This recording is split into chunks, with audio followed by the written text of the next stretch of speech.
Hello everyone and welcome to my channel Saintora.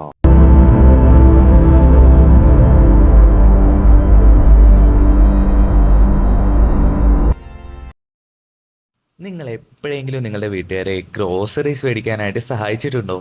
അഥവാ നിങ്ങൾ just ക്ലോക്കിലോട്ട് സമയം നോക്കി നിന്നിട്ടുണ്ടോ? You have been doing science. Specifically you are measuring. Imagine that നിങ്ങൾ നിങ്ങളുടെ ഫ്രണ്ടിനോട് പറയാണ്, എൻ്റെ വീട് ഈ സ്കൂളുമായി ഒരുപാട് ദൂരെയാണ്. ഈ ദൂരെ, വലുത്, വളരെയധികം എന്നീ വാക്കുകളൊക്കെ സയൻസിനെ വെച്ച് നോക്കുമ്പോൾ മീനിങ്ലെസ് ആയിട്ടുള്ള വാക്കുകളാണ്, അഥവാ അർത്ഥമില്ലാത്ത വാക്കുകളാണ്. ബിക്കോസ് സയൻസിന് ആവശ്യം എന്താണ്? പ്രിസിഷനാണ്, അഥവാ കൃത്യതയാണ്. ഈ വീഡിയോയിൽ സയൻസിൻ്റെയും എഞ്ചിനീയറിങ്ങിൻ്റെയും അടിത്തറയായിട്ടുള്ള യൂണിറ്റ്സ് ആൻഡ് മെഷർമെൻറ്റ്സ് എന്നുള്ള ചാപ്റ്ററാണ് നോക്കാനായിട്ട് പോകുന്നത്. എന്താണ് measurement? Measurement is the process of comparing an unknown quantity with a known fixed quantity. നമുക്കറിയാത്ത ഒരളവിനെ അറിയുന്ന ഒരു അളവുമായി കമ്പയർ ചെയ്യുന്ന പ്രോസസ്സിനെയാണ് മെഷർമെൻ്റ് എന്ന് പറയുന്നത്. ഒരു ഉദാഹരണം പറയുകയാണെങ്കിൽ, ഈ പെൻസിൽ എടുക്കും. ഈ പെൻസിലിൻ്റെ ലെങ്ത്ത് നമുക്കറിയില്ല. അപ്പോൾ ഈ പെൻസിലിൻ്റെ ലെങ്ത് ആണ് അൺനോൺ ക്വാണ്ടിറ്റി. പെൻസിലിൻ്റെ ലെങ്ത് അളക്കാൻ നമ്മൾ എന്ത് യൂസ് ചെയ്യും? ഒരു സ്കെയിൽ യൂസ് ചെയ്യും. ഈ സ്കെയിലുള്ള സെൻറ്റിമീറ്റേഴ്സ് ആണ് ഫിക്സ്ഡ് നോൺ ക്വാണ്ടിറ്റി. ആ ഫിക്സ്ഡ് ആയിട്ടുള്ള അറിയാവുന്ന ക്വാണ്ടിറ്റീനെ നമ്മൾ എന്ത് വിളിക്കും? യൂണിറ്റ് എന്ന് വിളിക്കും. ഇനി എന്താണൊരു physical quantity? Anything that can be measured is called a physical quantity. അളക്കാൻ പറ്റുന്ന എന്തിനേയും നമുക്ക് ഫിസിക്കൽ ക്വാണ്ടിറ്റി എന്ന് വിളിക്കാം.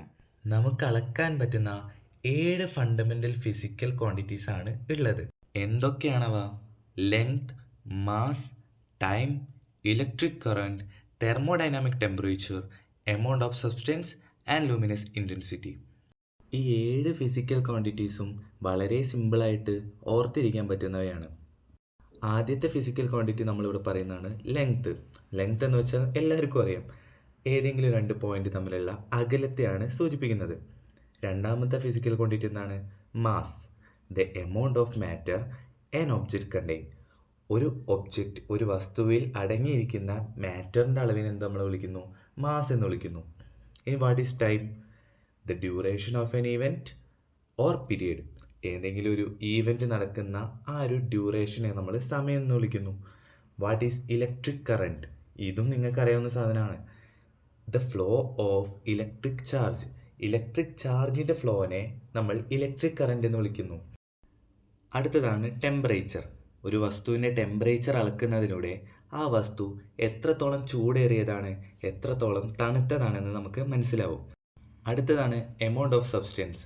ഒരു പദാർത്ഥത്തിൽ അടങ്ങിയിരിക്കുന്ന പാർട്ടിക്കിൾസ്, അതായത് ആറ്റം, മോളിക്യൂൾസ് എന്നിവയുടെ ടോട്ടൽ അളവിനെയാണ് എമൗണ്ട് ഓഫ് സബ്സ്റ്റൻസ് എന്ന് പറയുന്നത്. അവസാനത്തെ ഫണ്ടമെൻ്റൽ ഫിസിക്കൽ ക്വാണ്ടിറ്റിയാണ് ലൂമിനസ് ഇൻറ്റൻസിറ്റി.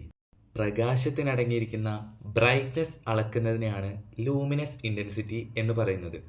ഇനി നമുക്ക് ഈ 7 ഫണ്ടമെൻ്റൽ ഫിസിക്കൽ ക്വാണ്ടിറ്റീൻ്റെ സ്റ്റാൻഡേർഡ് ഇൻ്റർനാഷണൽ യൂണിറ്റും അതിൻ്റെ സിമ്പിളും നോക്കാം. ലെങ്ത്തിൻ്റെ സ്റ്റാൻഡേർഡ് ഇൻ്റർനാഷണൽ യൂണിറ്റാണ് മീറ്റർ. അതിൻ്റെ സിമ്പിൾ എം ആണ്. Mass kilogram, K G. Time second, S. Electric current ampere, A. Thermodynamic temperature kelvin, K. Amount of substance mole, MOL. Luminous intensity candela, CD. ഇനി എന്താണ് ഈ സ്റ്റാൻഡേർഡ് ഇൻ്റർനാഷണൽ യൂണിറ്റ്? എന്താണ് അതിൻ്റെ importance? Let's check it out. It's at least 10 of my steps. 10? It's clearly one massive step. I can't write this down. They're completely different. വീഡിയോയിൽ കണ്ട പോലെ തന്നെ പണ്ട് കാലത്തെ ആളുകൾ അവരുടെ ഫീറ്റ് വെച്ചിട്ടായിരുന്നു അളവെടുത്തിരുന്നത്. അങ്ങനെ ചെയ്യുമ്പോൾ പലർക്കും പല റിസൾട്ടും കിട്ടാനായിട്ട് തുടങ്ങി. ഇപ്പോൾ ഈ അളവും വെച്ച് അമേരിക്കയിലോ ആഫ്രിക്കയിലോ നമ്മളിത് കൊണ്ടുകൊടുത്തു കഴിഞ്ഞാൽ അവിടെ വേറെ രീതിയിലായിരിക്കും അളവെടുത്തിട്ടുണ്ടാവുക. സോ ഇവിടെ ഒരുപാട് കൺഫ്യൂഷൻസ് വന്നു. ഈ കൺഫ്യൂഷൻ എല്ലാത്തിനും പരിഹാരമായിട്ടാണ് standard international system of unit implement ചെയ്തത്. ഈ യൂണിറ്റ് പ്രകാരം the system ensures that when I say 1 meter in India, it means the exact same length in America, Australia or anywhere else on earth. ഇപ്പോൾ ഞാൻ ഇന്ത്യയിൽ 1 metre അളവെന്ന് പറഞ്ഞാൽ നമ്മൾ ഭൂമിയിൽ എവിടെ പോയാലും ആ അളവ് 1 മീറ്റർ ആയിരിക്കും. ഇനി ഒരു ക്വിക്ക് റീക്യാപ്പ് ആവാം. മെഷർമെൻറ്റ് എന്ന് പറഞ്ഞാൽ എന്താണ്? Measurement is a comparison between unknown quantity and a known fixed quantity. ഈ മെഷർമെൻറ്റിന് ഒരു നമ്പറും ഒരു യൂണിറ്റും ഉണ്ടായിരിക്കും. ഫോർ എക്സാമ്പിൾ 1 മീറ്റർ ലെങ്ത്തിൻ്റെ മെഷർമെൻ്റാണ്.